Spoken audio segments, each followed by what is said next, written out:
പിന്നെ അവതാരക പറയുന്നു ഞാൻ ടെൻഷൻ അടിച്ചിരിക്കുകയായിരുന്നു. കാരണം കുറെ നാളുകൾക്ക് മുമ്പ് ഒരു പരിപാടിക്ക് പോയിട്ട് ഞാൻ അവിടെ വരുന്ന കാര്യം ഓഡിയൻസിനോട് അവർ പറഞ്ഞില്ല. എന്നോട് പറഞ്ഞു അതൊരു സർപ്രൈസ് ആണ്, ഞങ്ങളുടെ കസ്റ്റമേഴ്സിന് കൊടുക്കുന്ന ഒരു വലിയ സർപ്രൈസ് ആയിട്ടാണ് കൊണ്ടുവരുന്നത് എന്നൊക്കെ പറഞ്ഞു. ഞാൻ വേദിക്ക് ബാക്കി കാത്തു നിന്നു.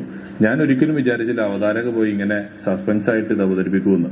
ഫ്രണ്ടിൽ എന്നെ പൈസ തന്ന് വിളിച്ച എല്ലാവരും ഇരിക്കുന്നുണ്ട്. അപ്പൊ അവതാരക ചെന്നിട്ട് ചോദിച്ചു, ഇനി പ്രതീക്ഷിക്കാത്ത ഒരാളെ വിളിക്കുകയാണ്, ഞാനൊരു ക്ലൂ തരാം, ഹീസ് എ കോമഡി കിങ്. അപ്പൊ തന്നെ ആൾക്കാർ പറഞ്ഞു സുരാജ് വെഞ്ഞാറമൂട്.